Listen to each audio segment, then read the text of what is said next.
السلام علیکم ناظرین، پروگرام اوپینین میں علی قاضی میں علی کار آئیں یاسر احمد ہم کو اسٹوڈیو میں جوائن کرتا سینئر تجزیہ کار علی قاضی صاحب. ویلکم علی صاحب.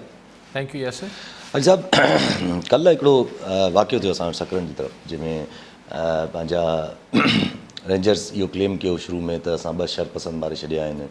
ॻाल्हियूं खुलियूं त भई असां इंटेलिजेंस जी बेस ते विया हुआसीं, कोई असां हुते SRA सिंध रेवोल्यूशनरी आर्मी जे ख़िलाफ़ु करेक्ट कोई माण्हू हुया जंहिंखे पकड़णु विया हुआसीं. ख़ैर टर्न आउट के 5 ॼणा मरी विया आहिनि. पोइ ख़बर हाणे नज़र त ईअं साम्हूं त ईअं नज़र अचे थो का दहशतगर्दी का एलिमेंट नज़र नथो अचे. ॾिसो, कल्ह त मुख़्तलिफ़ क्लेम्स हुआ त वॉन्टेड माण्हू आहिनि उते.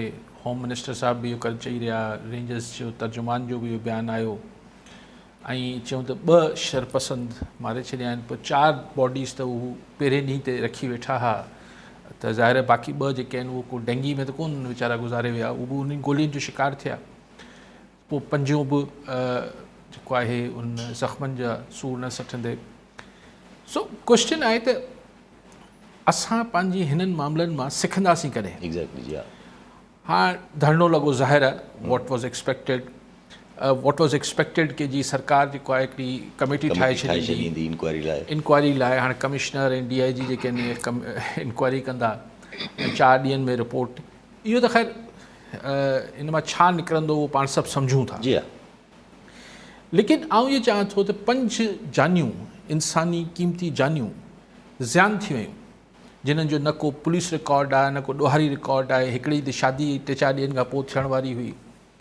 बच्चा यतीम थी विया, मायूं बेवा थी वियूं. But what do we learn out of it? असीं हिननि सभिनी मामलनि मां, इहो पहिरियों दफ़ो त न पियो थिए, असीं हिननि सभिनी मामलनि मां सिखूं छा था? सिखूं इहो था कि असां वटि बंदूकूं आहिनि ऐं असां वटि जेको आहे त इतला बिल्कुलु दुरुस्त आहिनि. सो असांखे परवाह न आहे, छाकाणि त असीं अज़ीम तर मक़सद लाइ कमु करे रहिया आहियूं. तंहिंजे करे असीं घिड़ंदासीं. पोइ अगरि माण्हू मरी विया त ठीकु आहे जी, हीअ त कोलेटरल डैमेज. भई कोलेटरल डैमेज कीअं आहे? क्वेश्चन इहो आहे त असां हिन मां सिखूं छो नथा? हीअ जेको ज़ाहिर हिकिड़ो ॻोठ, हिकिड़ो स्टैब्लिश ॻोठ हूंदो, मां त न वियो आहियां कॾहिं हुते, पर हिकिड़ो स्टैब्लिश ॻोठ हूंदो. तव्हां वटि अगरि अहिड़ो को इतला हो त सही वॾो को घुरबल दहशतगर्द या ॾोहारी, आउं नथो चाहियां त न हूंदा आहिनि. जी हा, ठीकु आहे. मतिलबु 5 करोड़ जी आबादी आहे असां में, ज़ाहिर हिन में किथे न किथे दहशतगर्द बि हूंदा, सभु हूंदा. जी हा. त पोइ हिन लाइ ईअं ऑपरेशन कबो आहे त तव्हां अच्छा पोइ चवनि था त कुझु जेके आहिनि पुलिस जा या लॉ एनफोर्सिंग उनजा इदारे जा माण्हू बि ज़ख़्मी थिया आहिनि. त भई छा उन्हनि खे बुलेट वूंड्स आहिनि? जी इहो क्लियर इहो नथा चवनि त बुलेट वूंड्स आहिनि, त गोलियूं लॻियूं आहिनि. जी पोइ थी सघे थो पथराव थियो हुजे. I can't say. यस. कंहिंखे को धकु लॻो हुजे, कंहिंखे थाॿो लॻो हुजे, त मतिलबु इन जो मतिलबु इहो थियो त तव्हां चओ था हीउ क्रॉस फायर थी वियो. छाकाणि त अगरि तव्हां चओ था त शरपसंद मारे छॾिया आहिनि त पोइ चीफ मिनिस्टर कहिड़े खाते में चए पियो त इंक्वायरी करायो? एग्ज़ैक्टली.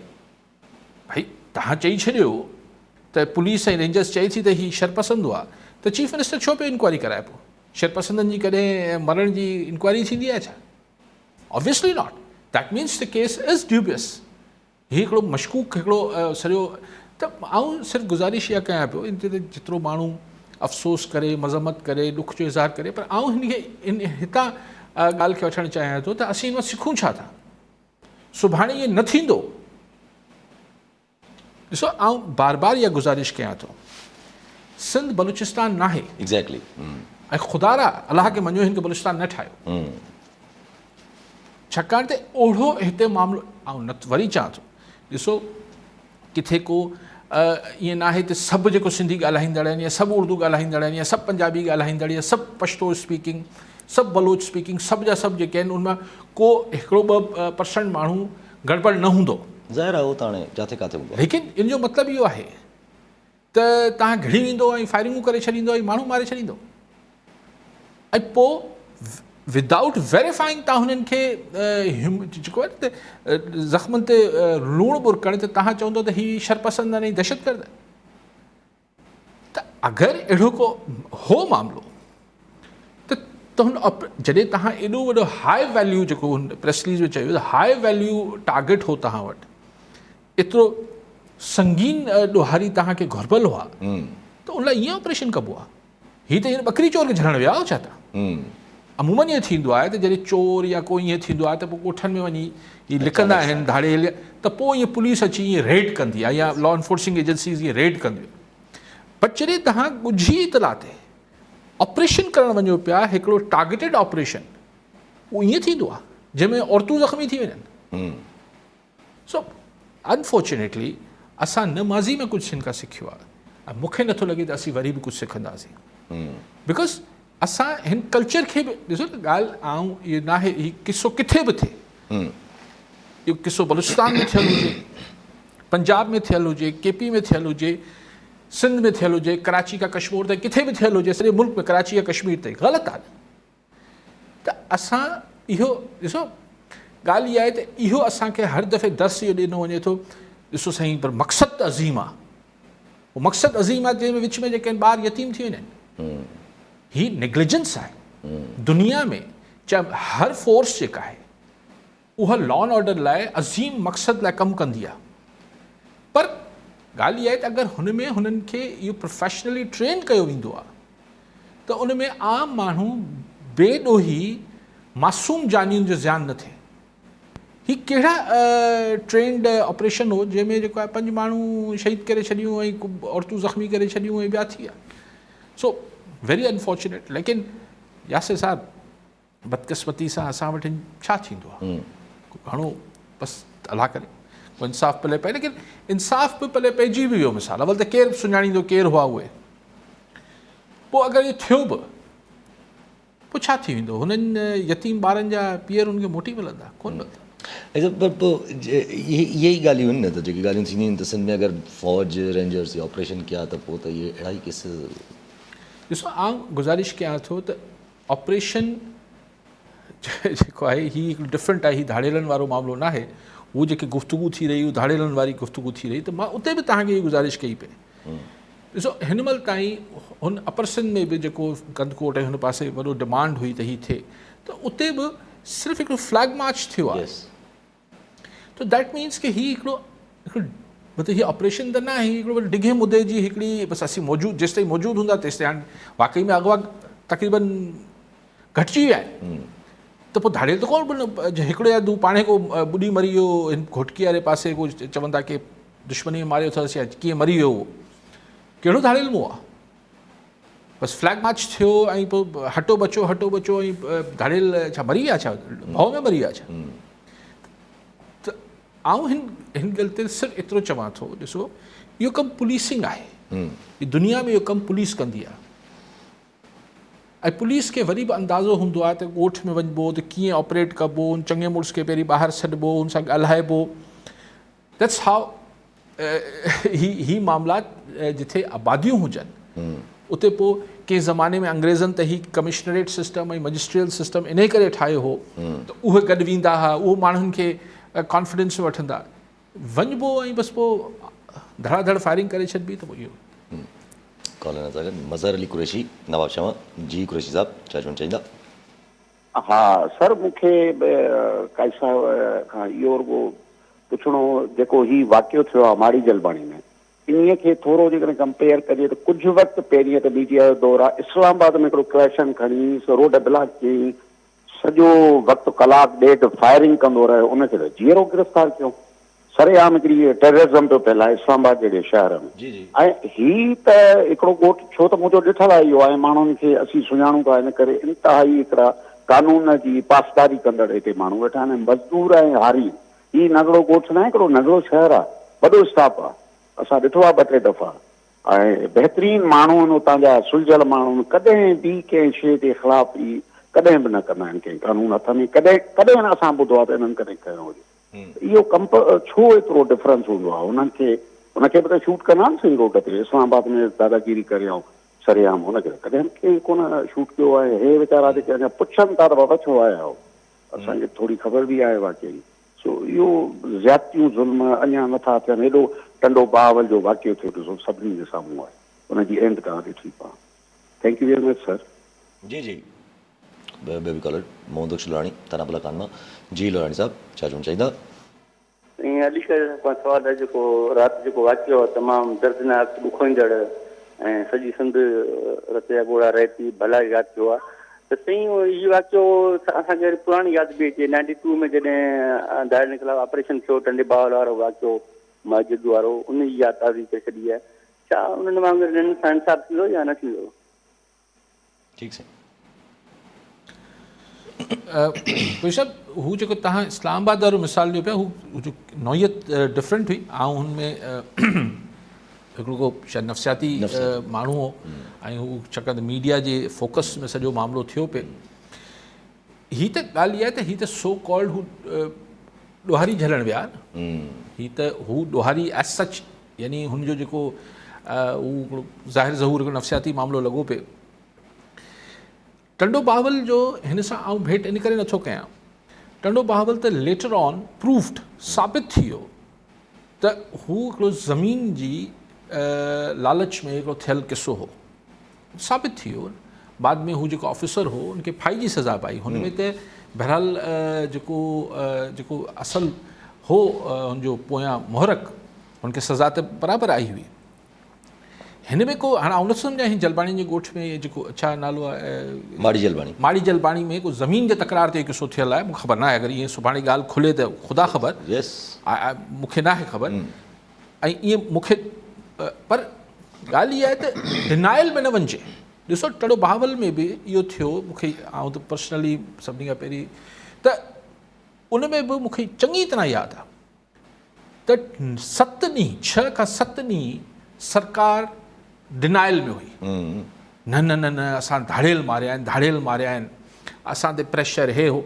पोइ नवाज़ शरीफ़ हुन प्राइम मिनिस्टर हो, उहो हैदराबाद आयो अलाए कराची, हुनखे ॾेखारियूं साईं हीअ रॉ जा एजेंट आहिनि, हीअ फलाणी खुफ़िया मुल्क दुश्मननि जा एजेंट आहिनि।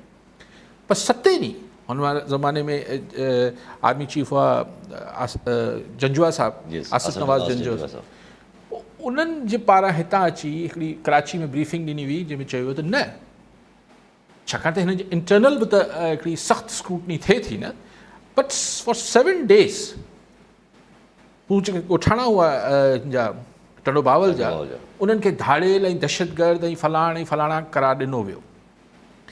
हिते बि ॻाल्हि इहा आहे त हीअ थींदो आहे न हिकिड़े माण्हू जे ज़ख़्म ते लूणु ॿुरकण त यार हिकिड़ो तव्हां मारे छॾिया आहिनि, मथां हुननि खे तव्हां शरपसंद ऐं धाड़ेल ऐं फलाण पिया चओ, त डिनाइल में न रहणु खपे।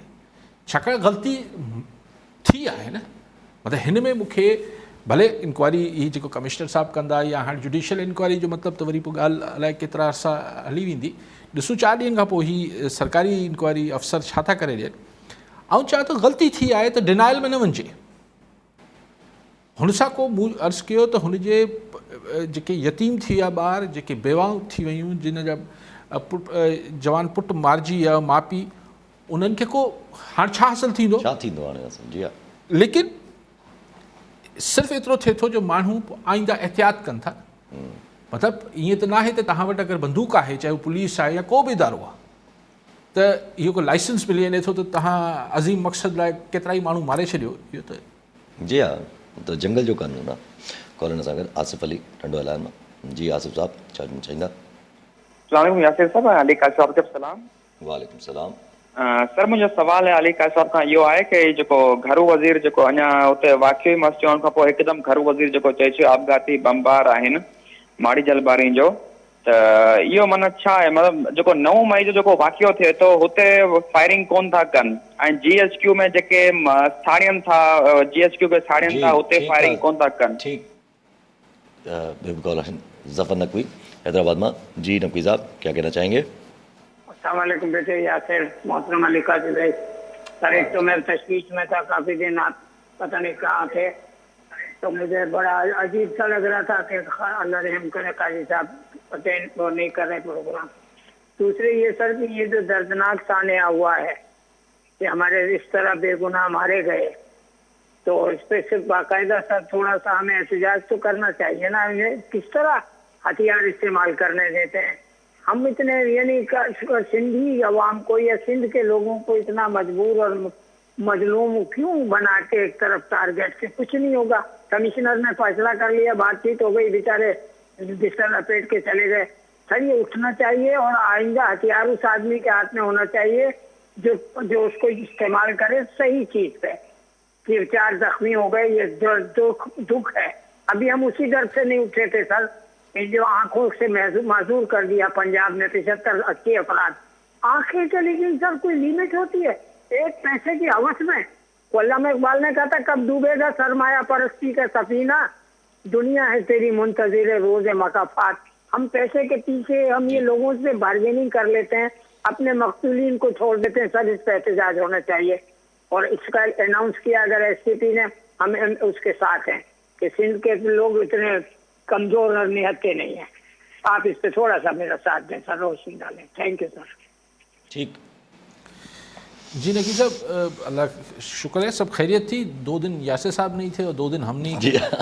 ये लाड़काना गए थे, हमें इस्लामाबाद गया था, तो ये बराबर के शरीक हैं। ये जो ये जो गैर हाज़िरी लगी है उसमें यासिर साहब बराबर के शरीक हैं। जी हाँ।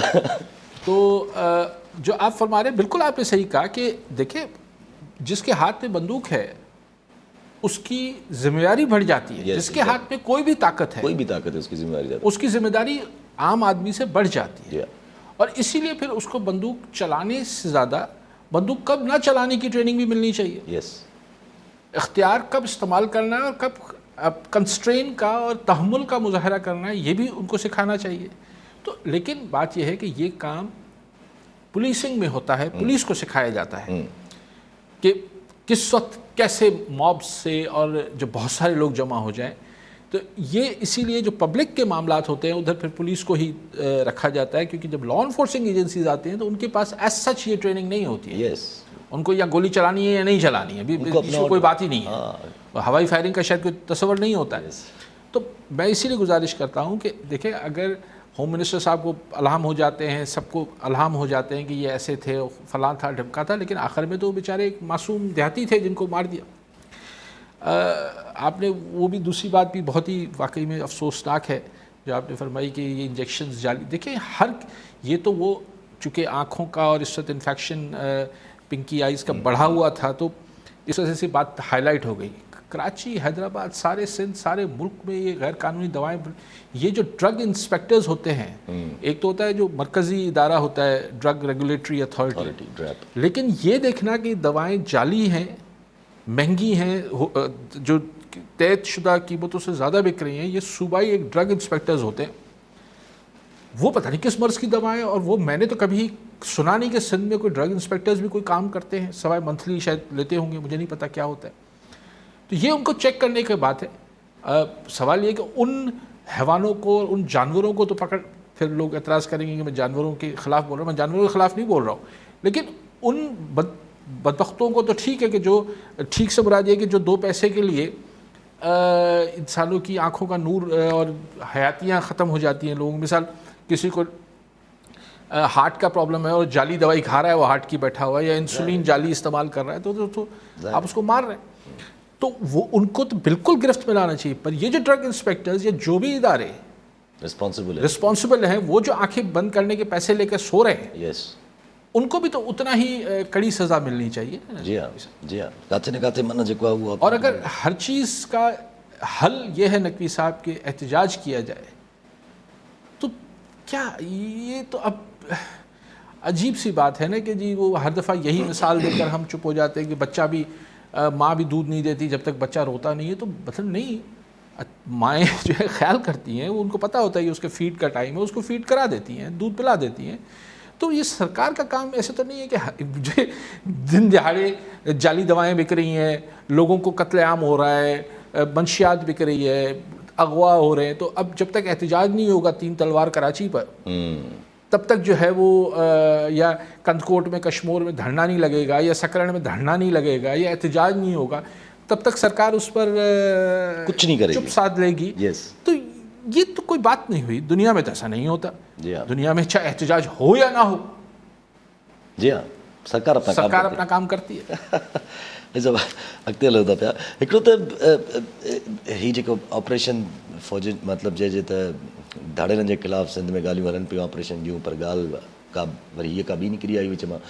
अॼु वरी अंसारबाज़ी साहिब जी बि ख़बर आहे त अफ़गान जेके नेशनल्स आहिनि, या अफ़गान नेशनल्स न, अफ़गान जेके हिते असां वटि रहनि था पिया अफ़गानी, उन्हनि जे ख़िलाफ़ु बि सख़्तु क्रैकडाउन थींदो, महीने जो अल्टीमेटम ॾिनो वियो आहे। जी ॿ टे दफ़ा ख़बरूं हलियूं आहिनि. अॼु हीअ बि ख़बर आई आहे पहिरीं काबीना में बि हो त जेके गैर मुल्की माण्हू हिते गैर क़ानूनी तौर ते हिते तरसियल आहिनि, ज़ाहिर आहे असां वटि अक्सरियत हुननि जी अफ़गानी आहे. यस.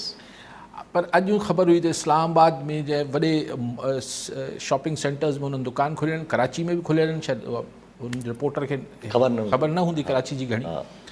हर हंधि खुलियल आहिनि.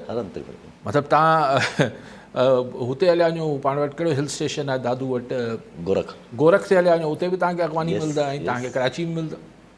त इलीगल जेके हिते रहे पिया. हाणे चयो वियो आहे त महीने जो अल्टीमेटम आहे. चोथों ॾींहुं मूं टाइम TV ते पंहिंजे ते हिकिड़ो रिपोर्टर जी गुफ़्तगू ॿुधी, ॿिनि पीउ पुट जी गुफ़्तगू मूं ॿुधी. ॿ पीउ पुट हुआ जेके भारत मां निकिता, छाकाणि त हुते मुसलमाननि सां ज़ुल्म थिए पियो, हू पंहिंजे पाण खे तमामु इनसिक्योर ऐं अदम तहफ़ुज़ जो शिकार हुआ. जेको बि हुननि रीज़न ॿुधायो, जो हमें छोड़ना था हिंदुस्तान क्योंकि हमारे साथ बहुत ज़्यादा. हाणे उहो त हिकिड़ो पासो आहे न. ज़ाहिर इंडिया में वाक़ई में एॾी ज़्यादतियूं थियनि पियूं, माण्हू छॾे पिया. हाणे गुफ़्तगू ॿुधो, उहो अगरि टाइम ते तव्हांखे मिले यूट्यूब ते क्लिप, त उहो ॿुधण वारी आहे. हू चवनि था त पीउ पुटु चवनि था त असां इंडिया में निकितासीं, वियासीं अबू धाबी मां असां वीज़ा वरितो अफ़गानिस्तान जो. अफ़गानिस्तान मां असां काबुल मां असां कंधार पहुतासीं. कंधार मां असीं कोयटा पहुतासीं. कोयटा मां असांखां 50,000 रुपया वरिता विया, असीं कराची पहुतासीं. कराची में असीं IG साहब वटि वियासीं. हुन चयो ॿुधाइनि त बाबा असीं गैर क़ानूनी तौर ते तव्हांजे मुल्क में दाख़िल थिया आहियूं, कुझु करिणो आहे, भले जेल में रखो, असांखे इंडिया वापसि न मोकिलियो, बाक़ी भले जेल में विझी छॾियो. पोइ SP वटि विया, किथे न थियो, फाइनली अदालत में नहीं पहुता. सवाल मतिलबु इहो मज़ाक़ न आहे यासिर. हू वीचारा तकलीफ़ में आहिनि, हू छॾे आया पंहिंजो, उहो मज़ाक़ नथो. उहो पहलू त दर्दनाक आहे. लेकिन को बि माण्हू अफ़गानिस्तान मां आराम सां इंडियन हुजण खां बावजूदि आराम सां पाकिस्तान में कराची पहुची वञे थो. ऐं वरी पंहिंजे पाड़ी चए सर मां अची वियो आहियां, चवंदा न असांजी हद में असांजो हिन सां वास्तो कोन्हे, वञी के ॿिए FIA सां ॻाल्हायो. त मूं इहे जॾहिं ख़बरूं ॿुधां थो त जनाब गैर मुल्की तारकीन, गैर मुल्की पॾेहिनि खे जेके गैर क़ानूनी तरसियल आहिनि खे कढंदा, त मां चवां थो अचण जो सिलसिलो त बंदि कयो पहिरीं. 50,000 ते एतिरी ओपन, यानी हीअ त बिल्कुलु फ्रॉम द हॉर्सिस माउथ. हू धणी पाण पिया ॿुधाइनि. इंडिया मां अबू धाबी मां काबुल मां कंधार मां कोयटा मां कराची. त पोइ ही जेतिरा तव्हां कढंदा वेंदव, इहो त ईअं आहे त तव्हां हिकिड़े कमरे में सॼी दरियूं ऐं दर खोले छॾियो आहे, पोइ चओ मच्छर मारण वारी दवा हणियो त भई जेतिरा मारींदा वेंदो ॿिया मच्छर ईंदा वेंदा. लेकिन मतिलबु हीउ सुठो डिसीशन आहे त अगरि हिन खे गैर मुल्की के गैर क़ानूनी तौर रहियल आहिनि, हिन खे कढणु बिल्कुलु सही फ़ैसिलो आहे. पर अचण जो सिलसिलो त बंदि कयो. डॉक्टर अब्दुल रऊफ़ रायमू पीरोगी ॻोठ. जी रायमू साहब, छा चवणु चाहींदा? मुंहिंजो काज़ी साहब खां इहो सुवालु आहे. मूंखे चङी तरह यादि आहे त 1992 में जॾहिं टनो बावल जो वाक़ियो जेको हुयो जामसोरे में थियो हुयो, त असांजा जेके सुञाण धोरियूं हाणे कुझु उस्ताद असां ओॾी महिल वेठा असां, असांखे ख़बर पई सुबुह जो अख़बारनि जे ज़रिए त असांखे पक थी वई इहो सॼो फराड आहे मिल्कियत जे हवाले सां. हींअर बि असां जॾहिं राति असां कुझु दोस्त वेठासीं, असां तबसरो कयो त इहो पकी साॻियो हिन सां वाक़ियो टने बावल सां मिलंदड़ जुड़ंदड़ वाक़ियो आहे. ऐं मूंखे ॾुख बि इन ॻाल्हि जो थियो त जेकी उर्दू मीडिया इन शइ खे न खयो ऐं तव्हांजो जेके चैनल मुख़्तलिफ़ सिंधी चैनल सिंधी अख़बारूं आहिनि इन खयो. हाणे असां सभिनी खे दोस्तनि खे मुज़ाहरा कनि पिया ऐं तव्हांखे बि इहो फ़र्ज़ु थिए थो त असां हिन माण्हुनि जी, मज़लूम माण्हुनि जी, ग़रीब माण्हुनि जी निमाइंदगी कयूं. ऐं इहा आऊं तव्हांखे यादि कजो सुभाणे परे, जॾहिं बि इहा वाक़ियो तव्हांजी ॻाल्हि सही आहे त कुझु ॾींहं हींअर भले ईअं शइ खे न मञनि एजेंसियूं या मुख़्तलिफ़ इदारा, पर जॾहिं बि हफ़्ते खां पोइ ख़बर पवंदी त इहो साॻियो ई फराड ऐं कूड़ जेको आहे ज़ाहिर थींदो. हाणे असां सभिनी दोस्तनि खे खपे त इन शइ खे असां सिंधी मीडिया खे खपे इन शइ खे वधीक उजागर कयूं. ठीकु साईं. जी साईं, जेको जंहिंजो आहे कयूं पिया, 92 में बि थियो हो, बाद में बि कई किसा थिया. साईं चवंदा उजागर कंदो रहे सिंधी, पर हाणे उर्दू मीडिया बि खयो आहे हाणे त हिन किसे खे. उर्दू मीडिया त टनो बावल वारे मौक़े ते बि चयो त धाड़ियल आहिनि. ऐं इन ॻाल्हि में न आहे, जेका हक़ीक़त आहे उहो अगरि तव्हां असां पंहिंजी मतिलबु ही ज़रूरी न आहे त कहिड़ो मीडिया खणे थो या नथो खणे. जी हा, सही अगरि रिपोर्टिंग शइ खे हाईलाइट प्रॉपरली कयो वञे माण्हू हू रेलेवेंट क्वार्टर्स ताईं ॻाल्हि पहुचे थी. ऐं अगरि रेलेवेंट क्वार्टर्स जेके लाॻापियल इदारा इख़्तियारियूं आहिनि उहो अगरि पाण धुर न हुजनि मामले में त बिल्कुलु थींदो आहे, मामिलो हल थींदो आहे. ज़ाहिर आहे मसइलो हल थी सघे थो. ऐं जब अॻिते रहण थोरो सियासत ते अगरि अची वञूं त PM काकड़ साहिबु काफ़ी ॾींहं पहिरियां हिकिड़ो बयानु ॾिनो त इमरान ख़ान साहिबु जेका सियासत जे हवाले सां त उन्हनि जेको PTI ज़रूरी थोरी आहे जेको आहे उहो ख़ान साहिबु जहिड़ा माण्हू विढ़नि, ॿिया बि माण्हू आहिनि जेके PTI में मौजूदु आहिनि जेके सुकून सां इलेक्शन विड़ी सघनि था. पर ख़ैर वरी पोइ उन खां पोइ बैक ट्रैक थिया. वरी ॻाल्हियूं अॼु चवनि था त इमरान ख़ान साहिब खे अगरि कोर्ट मां रिलीफ न मिलियो त इमरान ख़ान साहिबु इलेक्शन न वणंदा. बाक़ी नवाज़ शरीफ़ साहिब लाइ हर कोई हाणे ईअं थो चए त नवाज़ शरीफ़ साहिबु बाबा अदलिया छॾियो हुयो, अदलिया ॼाणे. पर इहो त ॿुधायो काकड़ साहिबु वियो छो हो? एग्ज़ैक्टली. चलो उहो त वियो UN जे हुन पोइ सेल्फियूं कढाए थो. ऐं टूर आया आहिनि पेरिस वेरिस में बि लथो ख़ासि वञी एफिल टावर ते. यस, टूर आया आहियूं काफ़ी. ऐं कमाल आहे न, कमाल आहे, कमाल आहे. मुल्क अहिड़ी हालति में ऐं पोइ ॾिसो प्राइम मिनिस्टर जो हिकिड़ो स्टेचर त हुजे थो. ऑब्वियसली. मतिलबु ॻाल्हि इहा न हुजे थी त काकड़ साहिबु वेठो आहे, आऊं वेठो आहियां, तव्हां कुर्सी जो ऐं उहिदे जो हिकिड़ो स्टेचर हूंदो आहे त उनखे उन ते वेही ऐं तव्हां मतिलबु हिन क़िस्म जा मतिलबु कमु कयो. ठीकु आहे, तव्हांजे लाइ हीउ यादगार त साईं काकड़ साहिब खे ख़बर आहे त आईंदा कॾहिं बि UN जी जनरल असेंबली में ख़िताब न कंदो या सरकारी ख़र्च ते पेरिस न शायदि न वञे जिथे अहिड़ो प्रोटोकॉल प्रोटोकॉल हूंदो न बाक़ाइदा. ज़ाहिर पूरी पेरिस जी पाकिस्तान एम्बेसी जेका उहा थरथले में हूंदी. प्राइम मिनिस्टर साहिबु एफिल टावर घुमणु आयो आहे. अच्छा आउं जॾहिं छॾियो ऐं वियुसि एफिल टावर, मूंखे यादि आहे त ख़ैर एनीवेज़ त हाणे ॻाल्हि इहा आहे तव्हां मुंहिंजो माण्हू सही वञी सेल्फियूं कढाए सम्झ में अचे त यार वरी अलाए पेरिस अचूं न त हाणे छा मतिलबु हाणे ही छा संजीदगी छा ॻाल्हि कजे. बहरहाल अगरि ॻाल्हि करणी आहे त ज़ाहिर आहे इमरान ख़ान खे अगरि अदालत इजाज़त न ॾींदी त काकड़ साहिबु केरु थींदो आहे हुनखे इजाज़त वठी ॾियण वारो या न ॾियण वारो. लाइकवाइज़ नवाज़ शरीफ़ साहिबु वारो मामिलो को वॾी का ॻोरी ॻाल्हि न कई आहे. Of course he is convicted from the court. अदालत हुनखे सज़ा याफ़्ता आहे न. गिरफ़्तार त हुकूमत खे करणु खपे न करिणो पइजी वेंदो. यस, हुकूमत गिरफ़्तार न कंदी त हीअ त पोइ हू जेको सिलेक्टेड जो लफ़्ज़ हो एग्ज़ैक्टली उहो त बाक़ाइदा सर्टिफाइड थी वेंदो. इहो त पोइ त ॻाल्हि पुछे ॾियो न. अगरि नवाज़ शरीफ़ लैंडिंग ते गिरफ़्तार नथो थिए कहिड़े बि प्रिटेक्स्ट ते, कहिड़े बि प्रिटेक्स्ट ते, जी हा, त पोइ त पर मूंखे हाणे अलाए छो ईअं आहिस्ते आहिस्ते लॻे पियो त जीअं मियाँ साहिब खां बयानियो वापसि वरितो वियो आहे. मियाँ साहिबु ॿ शयुनि ते एक्साइटेड हो न. या नवाज़ शरीफ़ साहिबु हिकिड़ो हो त हू वापसि अचे पियो 21 अक्टूबर ते. ॿियो हुनजो एक्साइटमेंट या हू यकीननि हूंदी त जेको हुन बयानियो ठाहियो आहे त general Bajwa, general Faiz Hameed, chief justice Saqib Nisar, chief justice Asif Saeed Khosa त ऐं वञी हीअं बसि पोइ धुआंधार तकरीरूं हीअं थींदियूं.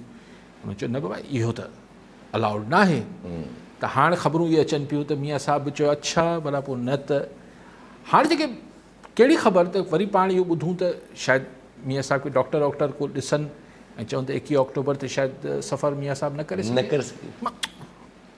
जी हा, फ़ैसिला कबा आहिनि सियासत में ऐं सियासत ते फ़ैसिला वापसि बि वठिबा आहिनि. जी हा, हीउ यू टर्न जेको आहे इहो इमरान ख़ान जो को कॉपीराइट थोरी आहे. एग्ज़ैक्टली यू टर्न त केरु बि वठी सघे ऐं सियासत में माण्हुनि वरिता आहे. यस. ख़ालिद हुसैन बिलाल कराची में. जी बिलाल साहब छा चवणु चाहींदा? अस्सलाम वालेकुम यासिर भाई, अवां जो सलाम, काज़ी साहब जो सलाम. वालेकुम सलाम. अर्ज़ु इहो आहे त जंहिं ॾींहं खां रेंजर्स जो मक़बूल बागर साहब वज़ीर आला ऐलान कयो तमामु घणी असांखे ख़ुशी थी, छो जो असांखे सिंधी माण्हुनि खे अमुन जी बि सख़्तु ज़रूरत आहे. जी. उहे मारी जलबाणी सरकरण वारो वाक़ियो छाजे करे थियो? का बाज़ाब्ता कोई प्रेस कॉन्फ्रेंस न थी आहे, का प्रेस रिलीज़ न आई आहे, इंटेलिजेंस फेल्यूर आहे, ग़लति फहमी जे बुनियाद ते इहे ऑपरेशन थियो आहे. ऐं वरी मां रिपीट कंदुमि त असांखे अमुन अमान खपे, रेंजर्स हुजे, ऑपरेशन करे ॾुआरनि जे ख़िलाफ़. हे छा मसइलो थियो आहे, छा ॻाल्हि आहे? असांखे हिन महिल ताईं सम्झ में का ॻाल्हि न थी अचे. सिंध जो वज़ीर आला ॾुख जो इज़हार करे थो हिन वाक़िए ते. घरू वज़ीर सिधो चए त आबगादी बमबार हुया हुते. उहे आबगादी बमबार हथे ख़ाली हुया छा? कीअं वाक़ियो पेश कीअं आयो आहे असां मुंहिंजे ज़हन में माना हिकिड़ो ईअं सुवाल जी निशानी बणी वेठो आहे सुवाल। मां चवां थो अली काज़ी साहिबु हिन ते थोरी रोशनी विझे। असांखे रेंजर जी ज़रूरत आहे, अमन अमान खपे, पर हे छा थी वियो आहे कल्ह? जी साईं जी सवाल सां अगरि थोरो रखूं गॾु त माना इहा साईं जी ॻाल्हि कई न, सवाल जी निशान कढी त दर इहो पोइ इन जा क्वेश्चन मार्क क्रिएट करे थो न त सिंध में बक़ाया जेको ऑपरेशन थियणो आहे या अगरि कॾहिं ॾिसो ॻाल्हि इहा आहे त भिलार साहिबु ही छो थी वियो आहे, छा मतिलबु जेका इंफॉर्मेशन बेस्ड हो, अगरि इंफॉर्मेशन छा दुरुस्त न हुई या एग्ज़ीक्यूशन ऑपरेशन जो जेको एग्ज़ीक्यूशन थियो उहो इहो त सभु ॾिसो इहो त को तहक़ीक़ात कंदो उनखे ख़बर पवंदी।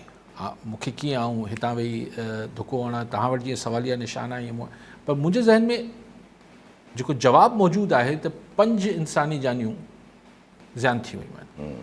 सो मुंहिंजे लाइ ही जेको इंफॉर्मेशन आहे ही हुन सवाल खां मथां आहे ऐं ज़ाहिर आहे को न को हिनजो, छाकाणि त हिन महिल ताईं त हू हिकिड़ा आम ॻोठाणा आहिनि जिन जे ख़िलाफ़ु जेको ज़ाहिर थिए पियो त हुननि जे ख़िलाफ़ु न को पुलिस रिकॉर्ड आहे, न अलिफ आहे, न बे आहे, त हिन महिल ताईं अहिड़ो को बि मज़दूरी कंदा, हरपो कंदा, हारी वग़ैरह हारी, त हुननि जो मतिलबु ज़ाहिर आहे त किथे न किथे त फेलियर आहे। हाणे केरु कंहिंजी ग़लती आहे इहो जेसि ताईं तहक़ीक़ात थिए तेसि ताईं ख़बर पए। And I think let's not confuse the two. हिकिड़ो आहे जेको हिकिड़ा हार्डन क्रिमिनल्स, न हार्डन क्रिमिनल त दहशतगर्द बि हूंदो आहे, लेकिन इहा आहे त हिकिड़ा आहिनि धाड़ेल, उहो कचे में वेठा आहिनि। हिकिड़ो आहे जेको तव्हां पब्लिक जे अंदरि वेठा आहिनि। अगरि कोई के आहे टेररिस्ट आहे त हू त शहरनि में ई ॻोठनि में ई वेठा आहिनि। सो ॿिन्ही लाइ स्ट्रैटेजी डिफरेंट करणु घुरिजे। ही हिकिड़ो ई बसि हाकल कंदासीं ऐं पोइ घेरो करे ऐं फायरिंग कंदासीं, पोइ इहो सभु कुझु त थींदो। जी हा, ऐं अगरि अहिड़े तरीक़े सां थींदो रहियो त ज़ाहिरी ॻाल्हि आहे जीअं तव्हां ॻाल्हि कई सिंध बलोचिस्तान आहे। हा अच्छा वक़्तु रहो। अॼु यूसुफ अगलानी साहिबु चवनि था त लेवल प्लेइंग फील्ड त नैब जी अमेंडमेंट खां पोइ जेको वापसि वठी वई उन खां पोइ त अची वई आहे। ॾिसी लेवल प्लेइंग अगरि यूसुफ अगलानी साहिब जो इहो चवणु आहे त छाकाणि त हाणे नवाज़ लीग ऐं पीपल्स पार्टी वारनि जे अॻुवाननि ते बि केस हलंदा कोर्टनि में, त भई हुन जा हमरा त अंदरि आहिनि, हू पाण अंदरि आहे क़ासिम जो अब्बा, हुनजा माण्हू खंभिजी वञनि था, हुननि जी गिरफ़्तारियूं छो नथियूं थियनि। जी हा ठीकु आहे, हुनजो को बि अॻुवान न छॾियो अथनि। तव्हां पीपल्स पार्टी नवाज़ लीग जेको अॻुवान त कोन अञा अंदरि वियो आहे, त हीउ लेवल प्लेइंग, अगरि तव्हां लेवल प्लेइंग इहो चओ था त जेतिरी सख़्ती हुननि ते आहे ओतिरी असां ते बि अची वई आहे, तव्हांखे हिकिड़ो मेंटली मतिलबु टेंशन ज़रूरु अची वियो आहे वापसि। जिन्हनि बि सोचियो हो त बसि फबी वियो सभु कुझु, उनखे टेंशन ज़रूरु अची वियो, लेकिन लेवल प्लेइंग कीअं थी आहे? जी हा, जेके हाणे ताईं लॻे थो पियो त माना प्रोबेबली इहा ई सिचुएशन बीहंदी त ख़ान साहिब जेके हिन अंदरि ई रहंदा during elections. U never know. मूं तव्हांखे कई दफ़े चयो आहे, ऐं इहो को न ई मुंहिंजी इंफॉर्मेशन आहे, न ई मुंहिंजी को ख़्वाहिश या न ख़्वाहिश आहे। आउं चाहियां थो त हीउ लास्ट मिनट ते अगरि नवाज़ शरीफ़ अखियूं ॾेखारियूं या कंहिं बि ॾेखारियूं त छो कैदी नंबर 804 या 806 सां छो नथी गुफ़्तगू थी सघे? खाकान अब्बासी मुफ्ता साहिबु क्लियर अची विया आहिनि त नई पार्टी ठहणु खपे। हुन ते अचां थो न, हुन ते अचां थो। पहिरीं ॻाल्हि त इहा तव्हां मूंखे कई त यकीननि छा जेल जे अंदरि हूंदो, छो ज़रूरी आहे? डिपेंड करणु ॾिनी वेंदी, पॉसिबिलिटी आहे। हा ॾिसी, there is always a possibility. इहो सम्झ नवाज़ शरीफ़ सां साॻियो ई एस्टेब्लिशमेंट जो हेड। जी हा, ॾिसो न माज़ी में इहो थियो त भई पीपल्स पार्टी ज़ियाउलक लाइ, पोइ ज़ियाउलक वियो त ॿियनि एस्टेब्लिशमेंट ॻाल्हायो, ठीकु आहे। नवाज़ शरीफ़ सां बि ईअं थियो त, लेकिन नवाज़ शरीफ़ जे केस, ॿिए भेरे नवाज़ शरीफ़ मुशर्रफ वारे केस में न, साॻियो जनरल बाजवा साहिबु हुओ, हुनखे फारिग करायूं, जेल विधऊं, जलावतन कयूंसि, पोइ साॻे सां ॻाल्हायूं जे भाउ खे प्राइम मिनिस्टर बाजवा साहिब जे ज़माने में थियो। सो ही को क़बाइली दुश्मनी थोरी आहे। सो ऑलवेज़ रूम, अगरि हू अखियूं ॾेखारींदा त ही हाणे अडियाला जेल में हमरा मौजूदु आहे। सो देयर इज़ ऑलवेज़ हिनखे पॉलिटिक्स में, छाकाणि त जेके बि धुरियूं पॉलिटिक्स कनि पियूं, चाहे हू पॉलिटिकल आहिनि या न आहिनि, सिविलियन आहिनि या न आहिनि, पर जॾहिं पॉलिटिक्स चइबो आहे त सियासत में त को बि मुस्तक़िल दोस्त ऐं मुस्तक़िल दुश्मन न हूंदो आहे। इहो त इंटरनेशनल कानून आहे, सियासत जे बारे में इंटरनेशनल उसूल आहे त सियासत में न को मुस्तक़िल दोस्त हूंदो आहे, न मुस्तक़िल दुश्मन हूंदो आहे।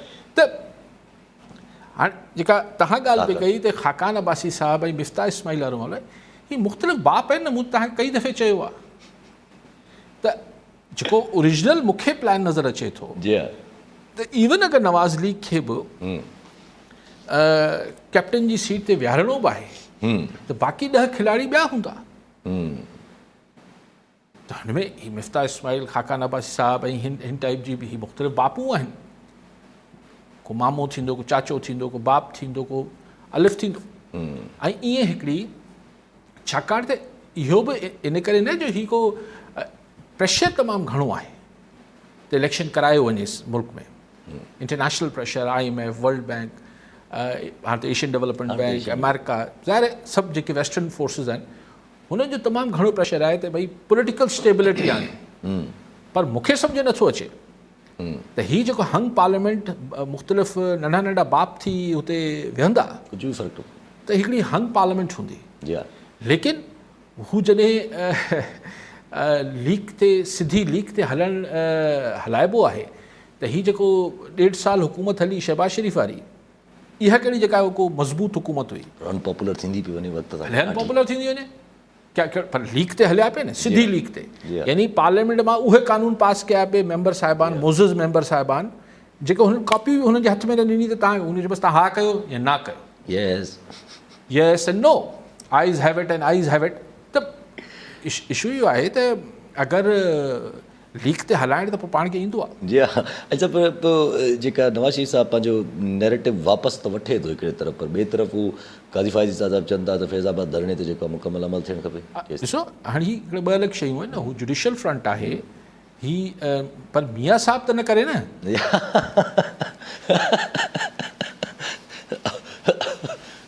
Chief justice political chief justice साहिबु आहिनि, उहो त कुझु बि करे सघनि था.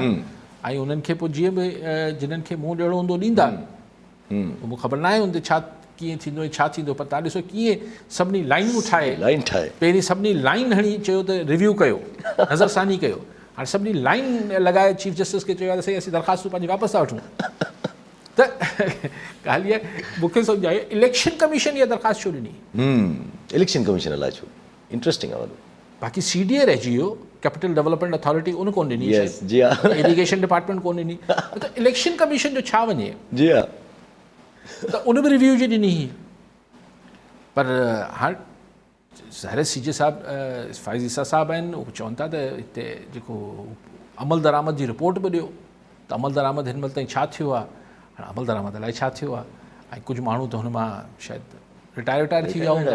हाणे मूंखे ख़बर न आहे कीअं थींदो. जी हा. वॾी ख़तरनाक जजमेंट आहे त पॉलिटिकल इंजीनियरिंग ते सज़ा ॾियण जी ॻाल्हियूं कयूं आहिनि, जेकी अगरि पॉलिटिकल इंजीनियरिंग का थींदी आहे, अगरि अहिड़ो कुझु थियो त पोइ अच्छा टेररिस्टम अॼु वरी उभरंदे नज़र आई पाण वटि. काफ़ी ॾींहंनि खां बि अचे थी पई त बाक़ाइदा तक़रीबन डिफरेंट इलाइक़नि में अगरि ॻणिजे त को 60 माण्हू ताईं डेथ थी वई आहे. जी हा, शहीद थिया आहिनि मस्कोम में ऐं ॿियनि जायुनि ते. ॾिसो ॻाल्हि इहा आहे त तव्हां वटि हिन ख़िते में जेसिताईं ही प्रॉक्सी वॉर्स ख़तमु न थींदियूं तेसिताईं कीअं अमन थींदो मुस्तक़िल, मतिलबु मरबूत अमन जेके चइजे, हिकिड़ो जटादार क़िस्म जो. पर ख़ुशाइनि ॻाल्हि इहा आहे त असांजा जेके फॉरेन मिनिस्टर आहिनि, जिलानी साहिबु, अब्बास जिलानी साहिबु, उहो चवनि था त TTP गवर्नमेंट, अफ़गान गवर्नमेंट जेको आहे 200 TTP जा माण्हू ॿधा आहिनि. हाणे अलाए केरु आहिनि, ऐं पर तस्दीक कनि था त हुननि ॿधा आहिनि. Let's hope. ऐं 200 ॿधण सां छा मसइलो हल थी वेंदो. ऐं वरी चवां थो हीअ जेको ही आमद जामद आहे उहो इंडिया मां हलिया, पीउ पुट ऐं अची हिते कराची पहुता आहिनि ऐं पाण अची रड़ियूं कनि पिया त बाबा असीं अची विया आहियूं, अचा आहियूं, असांखे त ॿधो था या नथा ॿधो. त अगरि को दुनिया मां किथां बि पाकिस्तान जा त ख़ैर सां ईअं त न आहे त कई दुश्मन कई दोस्त, त अगरि तव्हांजो बॉर्डर एतिरो यानी बिल्कुलु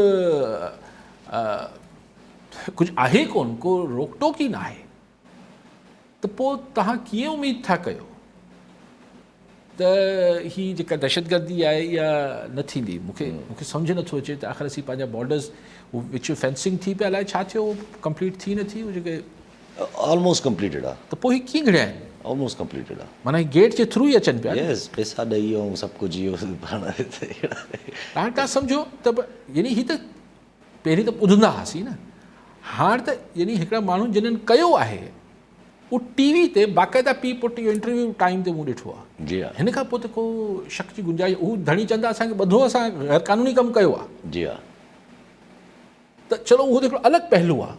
त असांजी पुलिस खे ॾिसो, हिकिड़ो माण्हू चवंदा असीं इंडिया में आया हम पकड़ लो, कहीं नहीं नहीं हमारा काम नहीं। असांजो कमु ई न आहे। जी लेकिन ॿियो पासो जेको आहे त असांजा बॉर्डर एॾा एग्जैक्टली, यानी एतिरा इनसिक्योर्ड आहिनि जी हा, जो केर बि किथां बि दुनिया मां मुंहुं खणे, ई रूट त सवलो आहे हितां अची अफ़गानिस्तान, अफ़गानिस्तान पाकिस्तान। जी हा, ऐं त मोस्टली कराची। हाँ, ऐं कराची त ज़ाहिर है उन लफ़्ज़ इस्तेमाल कयो उन बुज़ुर्ग जेको आयल हो, कि हमें कहा कि आपको शहर जाने के लिए 50,000 रुपये देने पड़ेंगे। माना सॼे पाकिस्तान में शहर आहे ई हिकिड़ो कराची, यस, कोयटा उन्हनि खे शहर न लॻो। जी हा, ठीकु आहे सर, पर महिरबानी साहब। नाज़रीन, अॼु जे प्रोग्राम जो वक़्तु पूरो थियो, पर ईंदड़ प्रोग्राम में दुआ में